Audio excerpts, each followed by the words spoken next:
Wednesday, I think we're going to have an in-class problem set we're going to work on.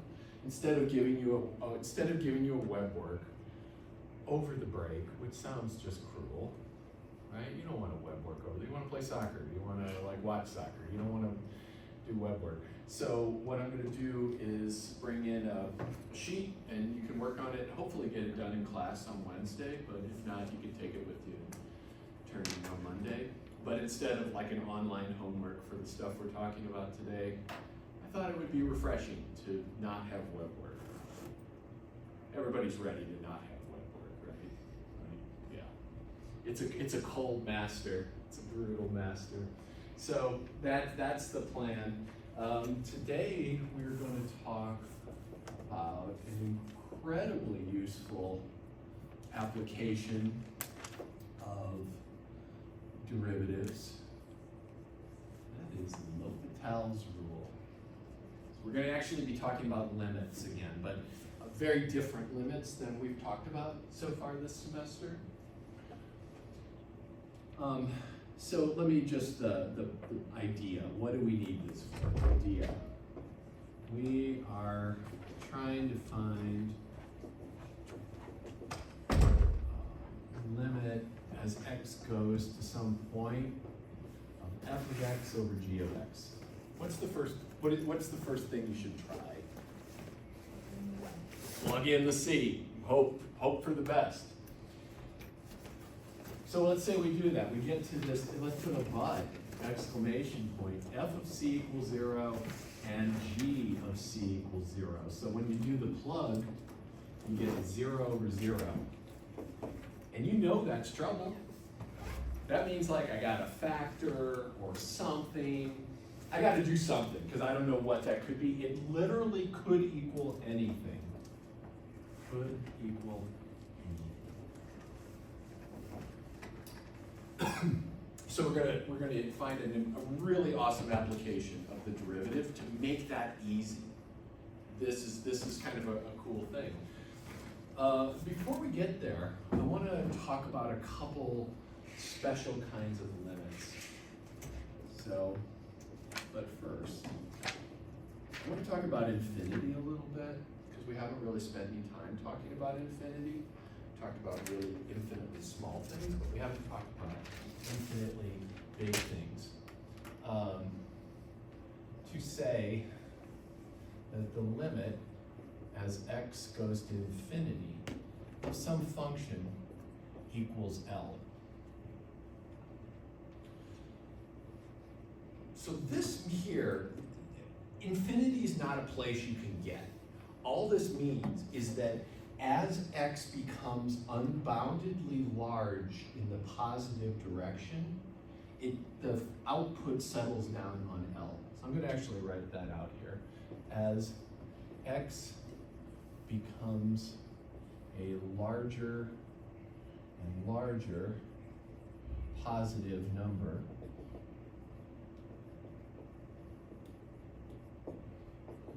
the output f of x gets closer to L. I'm going to show you a couple pictures. There's a few ways this can happen. There's quite a few ways this could happen. So let's say, I'm going to write this. As x approaches infinity, of x equals -2. Let's just look at that. Make a little picture so that we have in our minds the ways this could happen. I just grabbed a lot of stuff here. So, what that means is that I essentially have a horizontal asymptote at -2. So let's go down here, go to -2 on the y-axis, put a little dotted line that should be parallel to the x-axis, didn't look like it. And Jasmine, how's the lighting? You want some light up here? A touch, right? It looks a little rough. Better. You're bad. You okay with that, Sophia? It's not too brutal. All right, good. So, as I move out this way, lots of stuff can happen out here. In fact, I can even cross this thing if I want. But as I move further and further to the right, I see this thing settling down at this value of -2. Unlike a vertical asymptote, you can cross these horizontal asymptotes. So let's just come over here and make a little note. There is a horizontal asymptote at y=L, if this happens. Lots of other ways I could do this. The ones you're more used to are things like this. Let's say here's -2. So that's y=-2. Could just come from above, and just settle down on it. You could come from below and settle up on it. This is a little bit more interesting. We did the interesting one first. Let's do a few of these.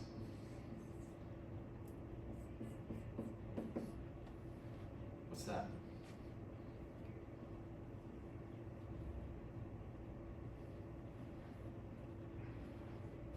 What do we think that might be? And let's think about it. Addie, do you think I thought you maybe had something there. Okay. That's good. We got something to talk about. Isn't that? Sophia, you got something on this? No. So let's think about what happens does anybody have a guess? 0. 0 is a great guess. There you go. That's the number I'm looking for. Let's talk about this. Notice that the top is fixed and the bottom is blowing up. So you've got 1/10, 1/100, 1/10,000. This is just shrinking and getting more positive. And if you looked at the graph of y=1/x, it's literally that picture right over there. It doesn't touch right there. So there's y=1/x, just like that. Let's try a different one. What about this one? I'll put it right in the middle here. What about the limit as x goes to infinity of e⁻x?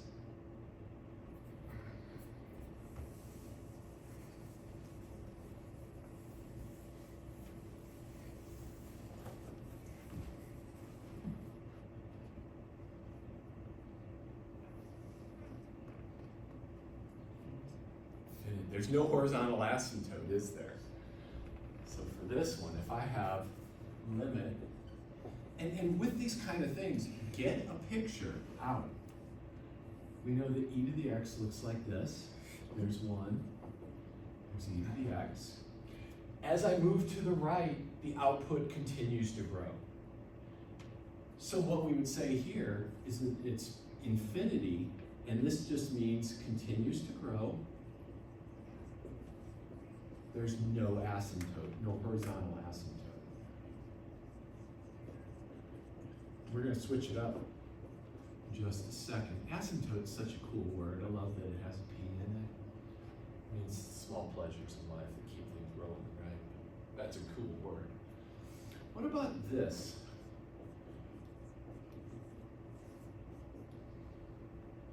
What does that mean in plain English? What do you think? Leo, what do you think? As x approaches -infinity? Mm-hmm. Yeah, so that's definitely nice words. What does that mean? What am I doing on the graph? Moving to the left. Moving to the left. So this was moving to the right, this is moving to the left. You can still have an asymptote like this. You can detect asymptotes this way. And what is the actual answer looking at the graph? 0. Absolutely. It approaches 0 as I move to the left. And there clearly is an asymptote there. Right there. Let's do one more. Limit as x goes to infinity, sine of x.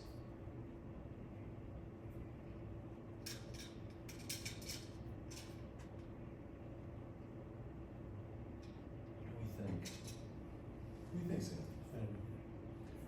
So tell me, sine starts to grow as I move out this way. Sine keeps rising up like this. Okay, I read it as x goes to infinity. Yes. So my initial thought was, so I know it's restricted from 1 to negative. Yes, like, so it lives in this strip, It right? lives in that strip. Mhm.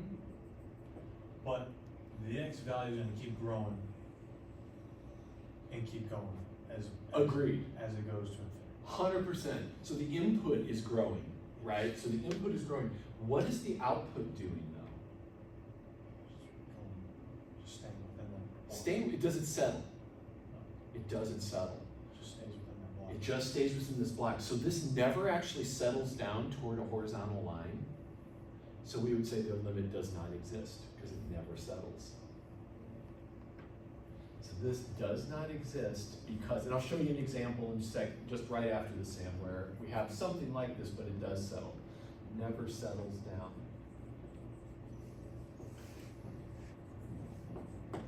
But if I were to look at this,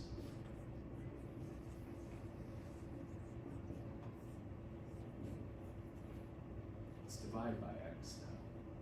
And let's think about this in a different way. We're going to kind of talk about a theorem that we didn't really talk about earlier because we didn't really need it. You don't need to know limits like that detailed in this kind of class.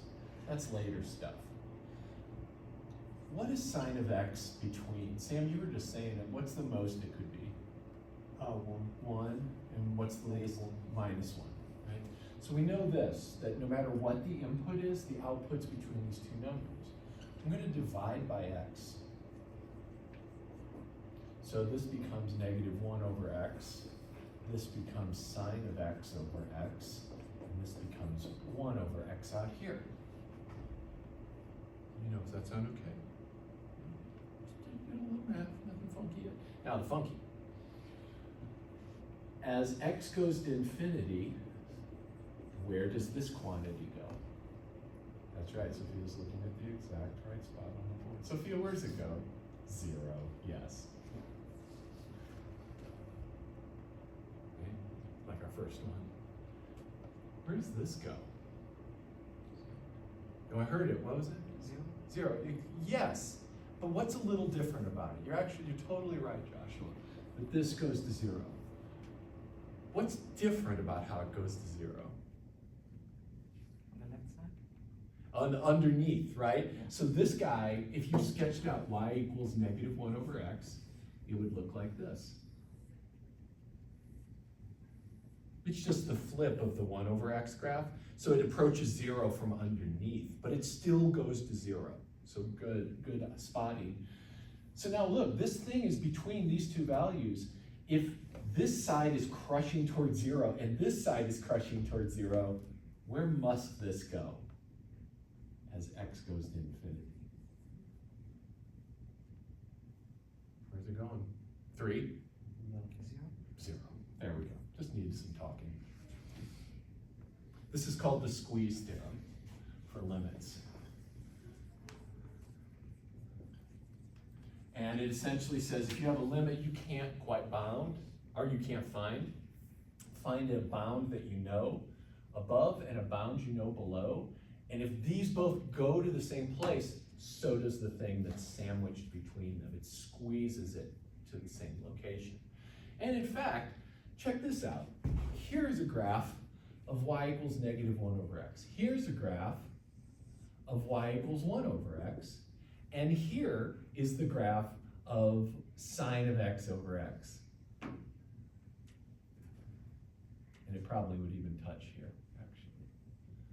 Like that.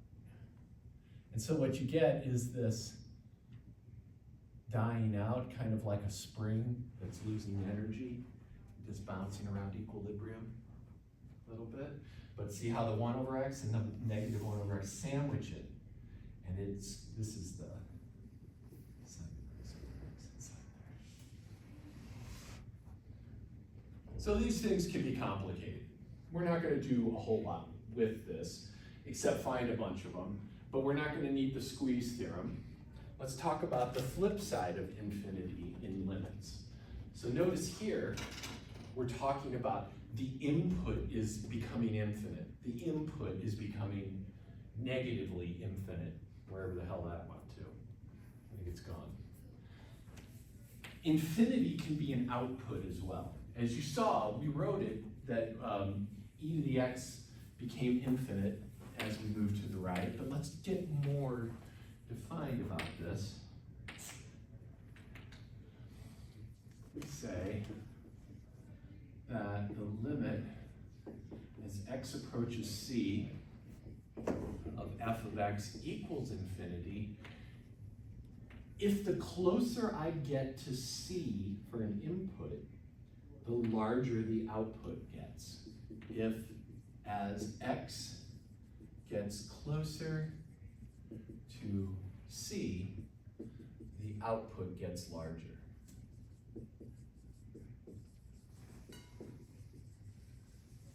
And the closer you get, the larger this output gets. So a picture of that would be something like this. Here's c, here's x equals c, and my graph is going to look something like this. So there's a vertical asymptote.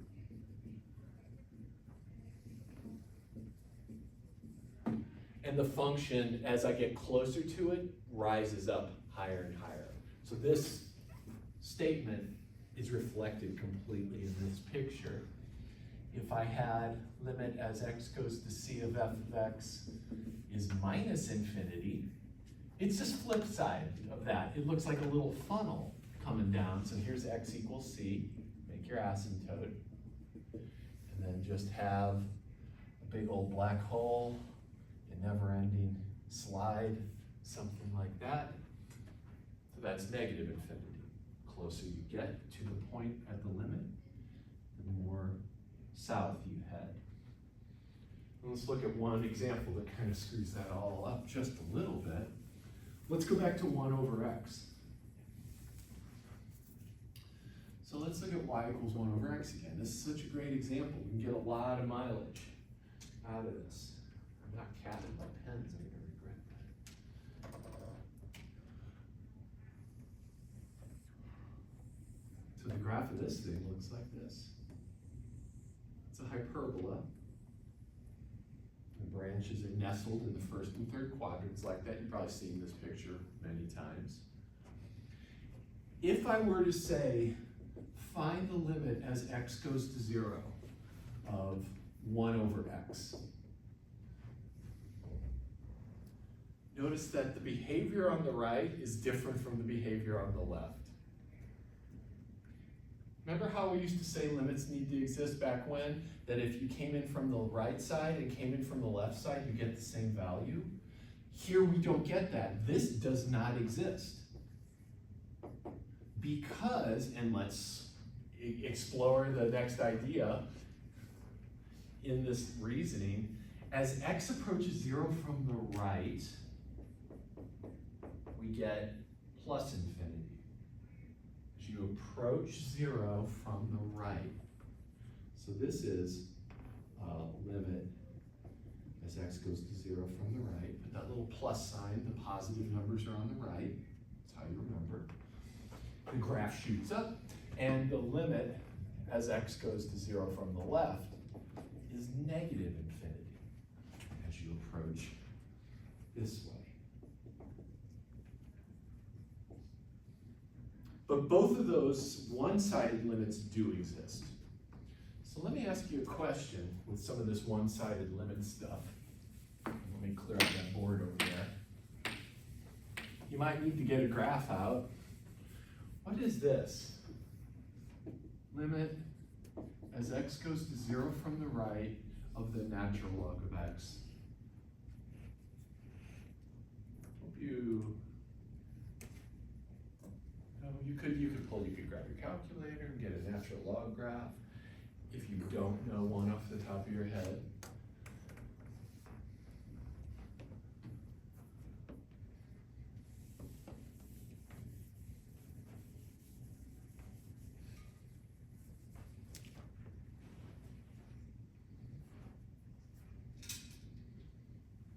Do you have Desmos on your pad? Yeah, that's it.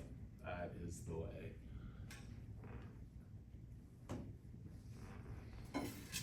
I'll sketch graph.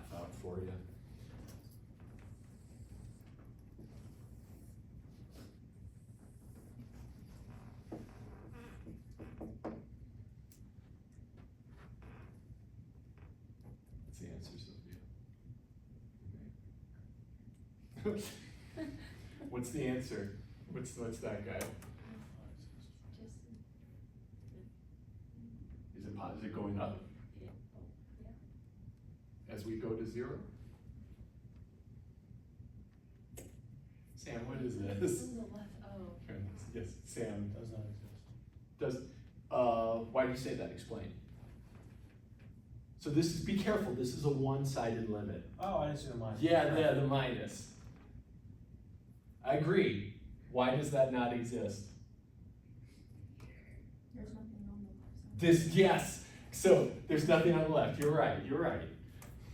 This does not exist because natural log of a negative is undefined.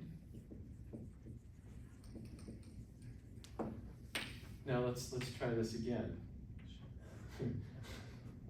Limit, and remember, when I write this, and that was to get you to think about what this means. This means x is less than 0.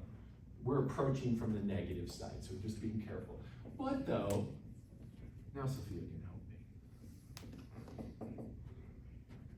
What about that one? Plus infinity? Oh. Negative infinity. Negative infinity. Does that feel okay? Feel reasonable? So just some things to be careful about. All right. So I've got some things we're going to take this. Let's talk about L'Hopital's rule. Now that we've got a little bit of this under our belts, and all these things will become at play for us.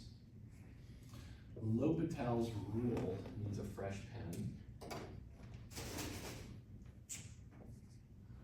L'Hopital's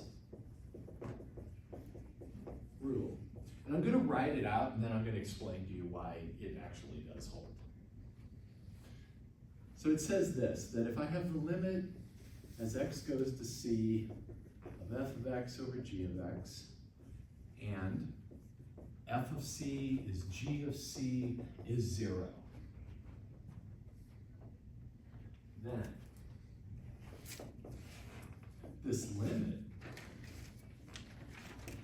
that you were originally given is the same as the limit of the derivative of the top over the derivative of the bottom. Now, note here, this isn't the quotient rule, right? It's what you wish the quotient rule was. It's not the quotient rule. So I'm just taking the derivative of the top and the derivative of the bottom and just putting them right back in place. Why? So let's understand. It would be good to understand this. You might have seen this before, and then, has anybody seen this before in their yeah? Did they prove why? Yeah. Or just kind of, they did? Cool, so you've seen a proof, but you haven't. And, I don't remember. and Leo, you've seen the proof of this? I'm pretty sure I have, yeah. Okay, cool. It might come back when we see it.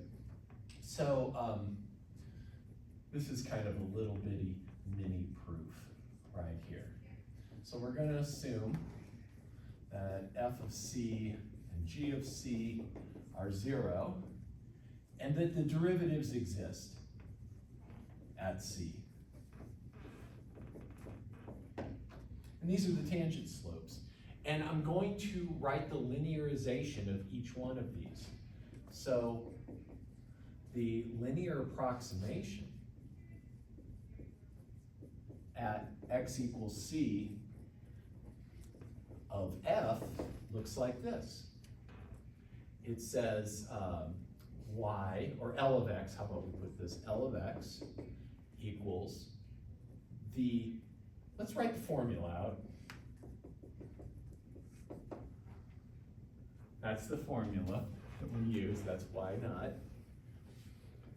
Another way to write that would be this, f at c plus f prime at c times x minus c.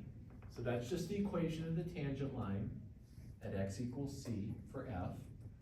That's your y coordinate, that's your slope. But this is equal to 0. So the approximation is f prime of c times x minus c. And let's put a little sub f here so we have a distinguishing mark there. Because we're going to do the same thing for g. And G has the linearization LG of X equals, we can go a little faster. It's the output value, G of C, plus the slope times X minus C. And then this is 0 by hypothesis. So our linearization looks like this. G prime of C, the slope times X minus C. So these are tangent lines. These are just tangent line equations. And we're going to replace our problem because limits are all about what happens near the point. So near the point, these are good approximations. So the limit as x goes to c of f of x over g of x is actually the same as the limit of the linearization of f over the linearization of g. And those, we got the nice form down here. This is limit as x goes to c, f prime of c times x minus c on top. This guy, right here, goes on top. The other one goes on the bottom, which is g prime of c times x minus c. And now I'm going to do that limit again. When I plug in c, what happens? When I let x equal c, what do I get?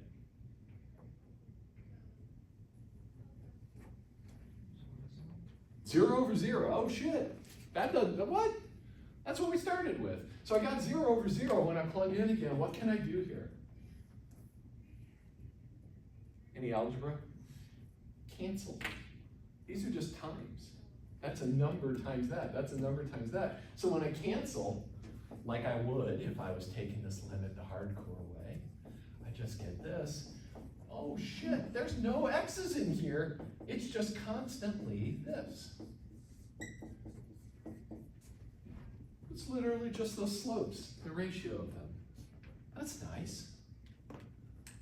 Let's play. Now we have fun. Now we have all sorts of fun.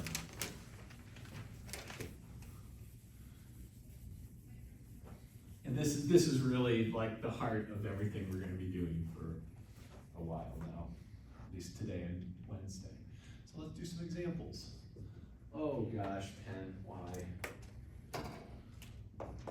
Limit as x goes to c of the sine of x over x, oops, sorry, 0. Put a 0 there. This is a classic one, a really good one.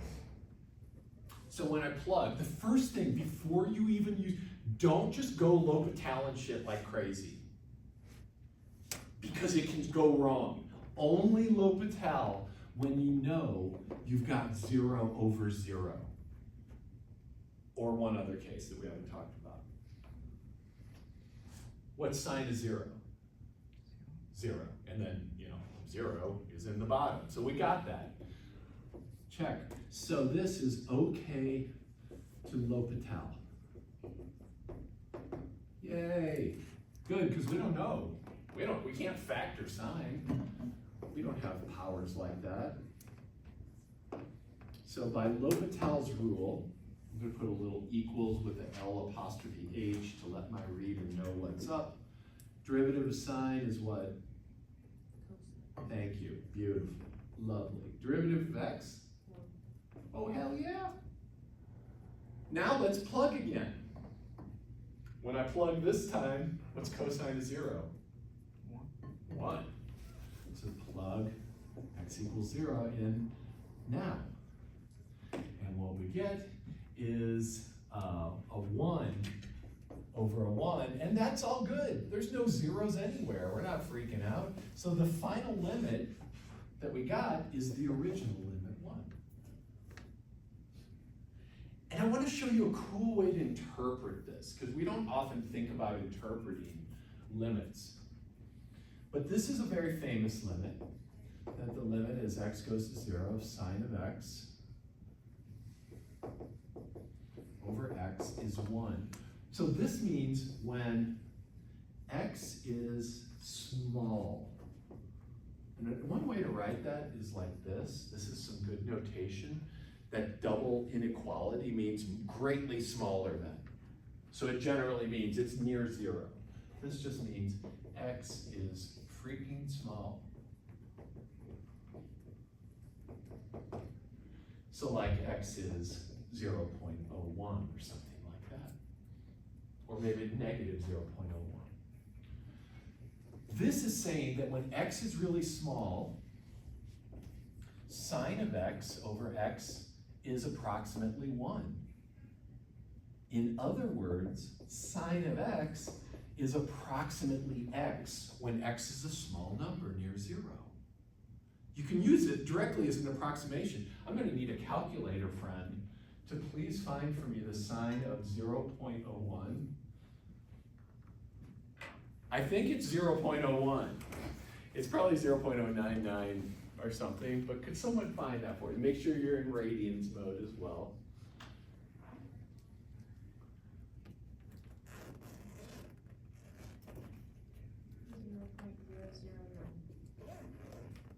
Yeah, thanks. Pretty damn good. Not exact, never said it was exact. The closer x gets to 0, let's do one more. So let's say when x is 0.001, so 10,000, what is sine of 0.0001? Give me several decimal places. I already know the first couple. I'll bet there's a 9. Hell yeah, nice, look at that. So now you're able to take the sign of really small things quickly and miraculously, just knowing this limit. Let's have some more fun. I've got a couple for you. Let's find each of these limits. And remember, at each stage, plug in the limit to make sure, because I put one in here that doesn't need it. Just to let you know, there's a thing in here that should not be L'Hopital. This is for you to discern.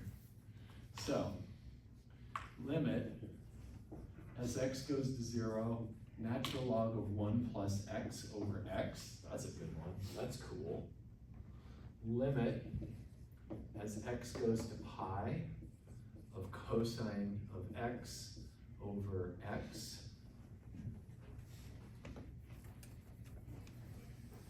And limit, as x goes to 0, sine of x minus x over cosine of 2x minus 1. Oh shit. Oh my god. Well, that'll be fun. Let's do these 3. And if you're not sure, let me know and I'll come help. Are you like getting a graph of this now?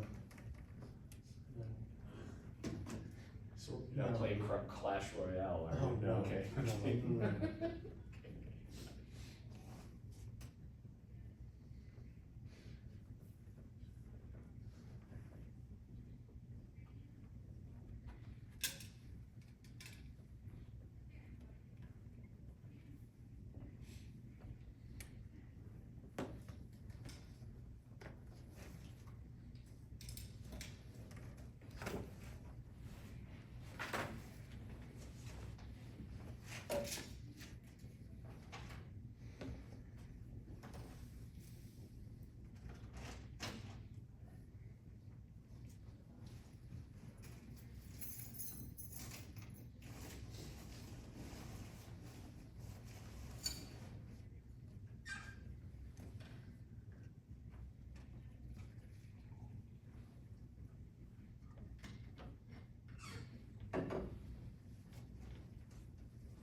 No. Just sanity check. What's the natural log of 1? Yeah, 0. Okay, good.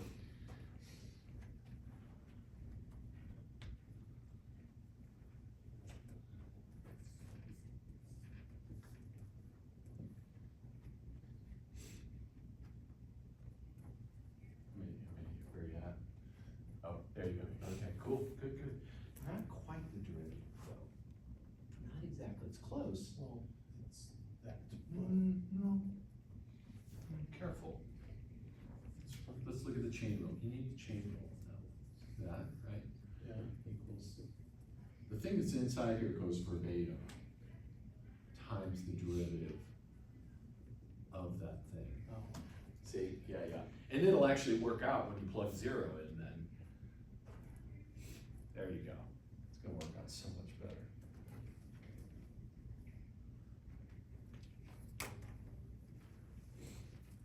We're already done. Oh, you're so fast. You did it twice on this one. Yeah, that's the fun. Yeah, it's so you're so fast. Oh. Yeah.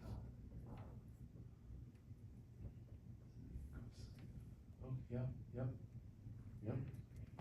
Well done. Yep,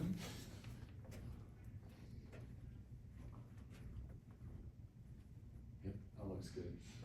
That looks good.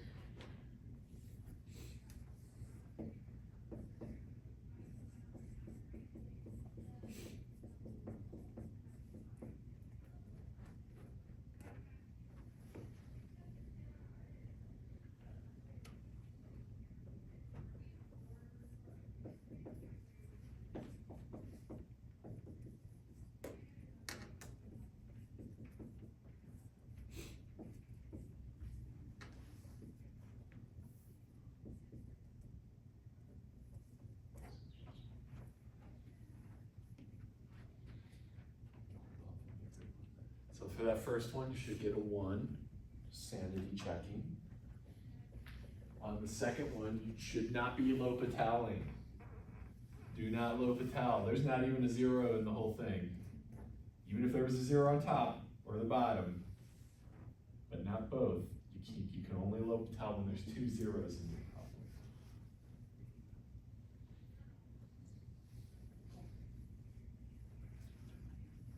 Yeah. Oh, you're off. Nice, excellent. Let me give everybody a chance. I wish I had another one for you, Joshua. My phone's busy. I can pull one. Make one.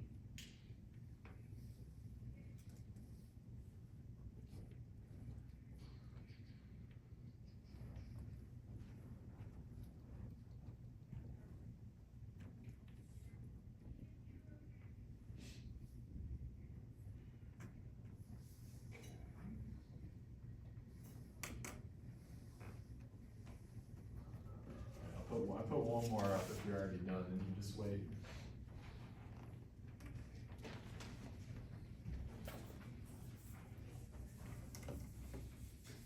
Built to slow you down slightly. That's even possible.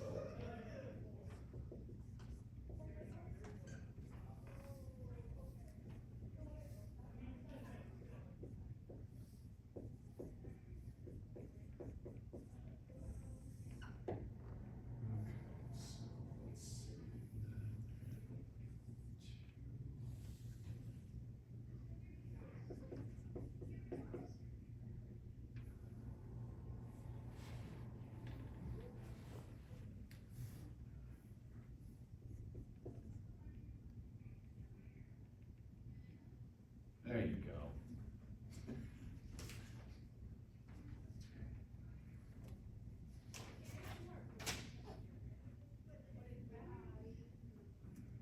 I think that's a 0 over 0.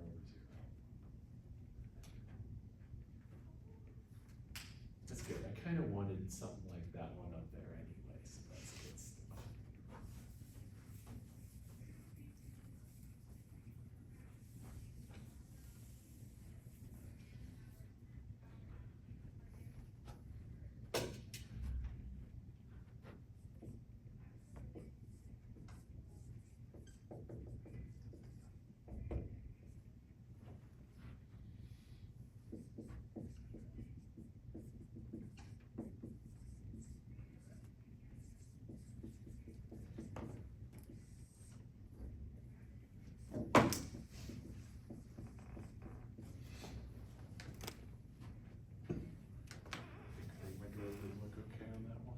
On that third problem, get a 0, 0, differentiate, don't forget chain rule. Is this looking okay to everybody?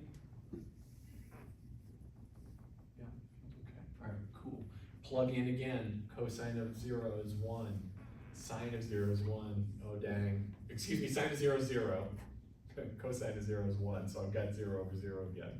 So I get the L'Hopital again.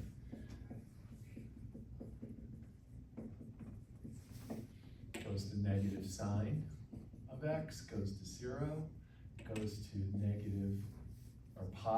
negative 4 cosine of 2x. With the chain rule, you get that extra 2 popping out. Then when you plug things in, you get a 0 on top and a non-zero on the bottom. That's totally cool. And that is just 0. Everybody okay on that one? I guess we already got that one done too, right? What am I gonna do with you guys? Can't keep you busy. What do you get on this one, by the way? 0. 0? Oh, wow, okay. Well, I didn't expect that. I'm not doubting it. So this guy, plug in your 1, you get 0 over 0. So your L'Hopital. And this is lim x goes to 1, 3x squared plus 3 minus 6x. You can see when you put 1 in again, you're gonna get 0 on top, 3x squared minus 3 on the bottom, you're gonna get 0 on the bottom. So you plug again, dang, 0 over 0. I think our next round through is gonna be the charm. And you just keep L'Hopitaling until you get something that is clearly defined. It's not 0 over 0. So this goes to 6x minus 6. Oh shit, there's a 0 on top, but in the bottom, yay. Look at that. So when I plug in now, I get 0 over 1, and the answer is just good old 0. Let me stop and let me know if there's any issues, questions. Good. All right. So I've been hinting that there's another. Was there a question? No. Yes, okay. I've been hinting there's another L'Hopitalable situation, and it's kind of like the companion to 0. The companion to nothing is like everything, infinite. So we also can say that if I have limit as x goes to infinity, or wait, sorry, limit as x goes to c of f of x over g of x, and I get infinity over infinity, now I can L'Hopital that. And let me show you why. Because infinity over infinity is just a tweak away from 0 over 0. So if you rewrote this, limit as x goes to c, you could rewrite this in the following way. 1 over f of x in the bottom and 1 over g of x in the top. We're not going to do that. We don't need to do that, but I wanted to show you that this is just a L'Hopitalable situation in disguise. Because if g of x is going to infinity, this is going to 1 over infinity, which is 0. And this is going to 1 over infinity, which is 0. So again, that's just a 0 over 0. Just hidden under some fractional manipulations. So let's knock some of this out. What if I have limit, and then c could be anything. C goes, as x goes to infinity, of 3x, oh yeah, let's do that baby over there. X cubed minus 1 plus 3x minus 3x squared over x cubed minus 3x plus 2. So let me show you my reasoning here. I'm going to show you like 3 ways to do this problem. There's 3 ways. One of them is the L'Hopital way. Let's do it the L'Hopital way. So when I plug in infinity, the key thing is these leading exponents. Because when x is super large, x cubed is so much bigger than all the rest of these. So note here, when x is large, in magnitude. X cubed dominates all the other expressions, all the other powers of x. And what do I mean by that? Well, if x was 10,000, x squared is, what is that? That's 1 times 10 to the fourth? Wait, yeah, 1, 2, 1, 2, 3, 4, yeah. And then x squared is 1 times 10 to the 8th, and x cubed is 1 times 10 to the 12th. But when x gets even bigger, when x is, let's say, 1 times 10 to the 100th, does anybody know what number that is? That number has a name. Google. A Google, all right, nice. That was like named by some mathematician's kid. Did you hear the story about it? Yeah, somebody needed a name for this, and they named it a Google. Not like the corporate masters we have, but this Google. Not the ones who know everything about us and will eventually take us down if it's convenient. So this guy here, there's not this many atoms in the universe. Okay, that's a lot. That's a big number. X squared is 1 times 10 to the 200th. That's like a Google difference. When you're up that big, this is almost getting stupid. I don't know. I'm going to finish it up. I kind of hate that I even chose Google because we can't think about it. But this is just so much bigger than anything else that it's really the only thing that matters. I don't think this shows it. I think this might show it a little bit better here. So the top is going to infinity cubed, and the bottom is going to infinity cubed, and that's infinity over infinity. So when I do my plug in here, I get infinity over infinity. That's a L'Hopital case. Even if it was plus or minus infinity in one of the parts, totally okay. Don't stress it.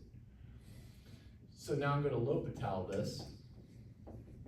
Becomes the limit as x goes to infinity, 3x squared plus 3 minus 6x over 3x squared minus 3. We've kind of done some of this work over here, so we can just kind of copy it again, or actually think it through. It's not that hard. So this is plug in infinity again. 3 infinity squared over 3 infinity squared. That is still, again, infinity over infinity. So I do my L'Hopital one more time. L'Hopital to get limit. X goes to infinity, 6x minus 6 over 6x. So almost done. 6 times infinity is infinity. 6 times infinity is infinity. Damn, still got it. Limit, and so I'm going to L'Hopital one more time. Limit as x goes to infinity. Now we got something. 6 over 6. Hell yeah. Finally, it stopped moving. 1. So I can find the limit that way. Let me show you a different way. If I have, and this will kind of emphasize what I was saying earlier, I think, about the x cubed. So another way to do this problem is with a pen that works, probably first off. Let's try green. That's green. Green looks good. Is I'm going to divide, so this is or, divide top and bottom by x cubed. So when I take that expression, I get limit as x goes to infinity. X cubed over x cubed is 1.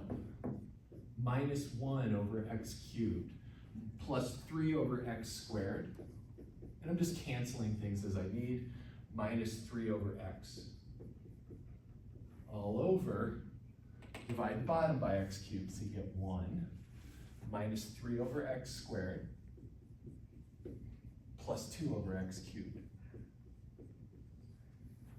And what I'm going to use now is this fact you want to keep in your pocket, that this limit of a fixed thing over a power of x, a positive power, is always 0. When you have a fixed quantity on top and the bottom is blowing up, the answer will be 0. And now I can go through and take the limit on each of these pieces up here, and it shows me that this goes to 0, this goes to 0, this goes to 0, and so forth. And what I'm left with is 1 over 1,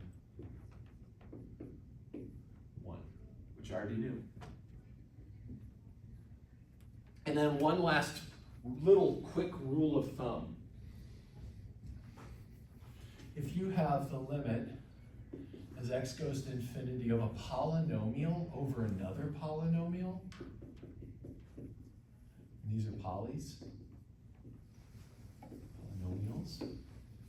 that if they are the same degree, in other words, the highest power of x, if degree of p equals the degree of q, this limit is just the ratio of the leading coefficients. Lim as x goes to infinity of p of x over q of x equals ratio of leading coefficients. I'll give you one quick example.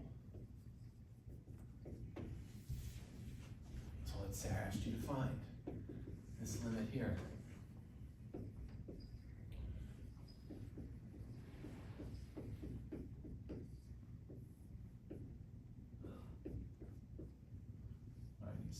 Ooh, let's put the 7 there, like that. That's a nice ugly one.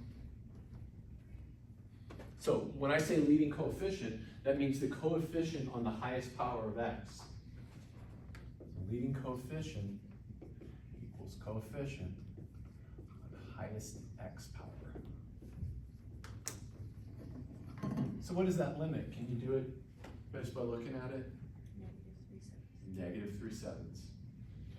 Take this 3 divided by that 7, that -7.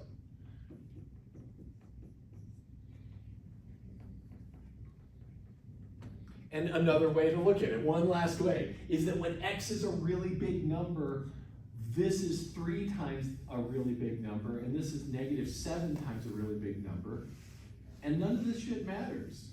These are just, their magnitude is so small relative that they don't matter, so it effectively is. When x is big, this thing turns into essentially this, and the other stuff doesn't matter. So that's lots of different ways to think about limits. And I think we're gonna stop there for today. And what I'm gonna do is, there's some folks who still, anybody wanna hang out with me? Probably not, but hang out and work on web work? Okay, I'm gonna stay around here, and if you wanna hang out and work on web work, you got any questions, let's do that now. If not, enjoy the rainy day. It's a great day to just be doing whatever you want. Do not feel bad leaving.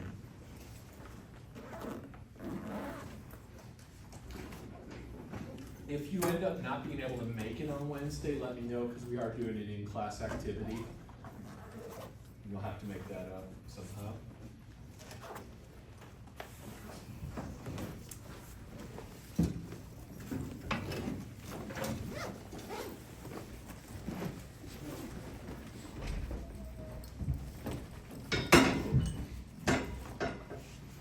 So big Sam, we're gonna chill. You well, my friend. See ya. Well. Say hey, if you see Asha, tell her I hope she feels better. I will. Have a good day. You too.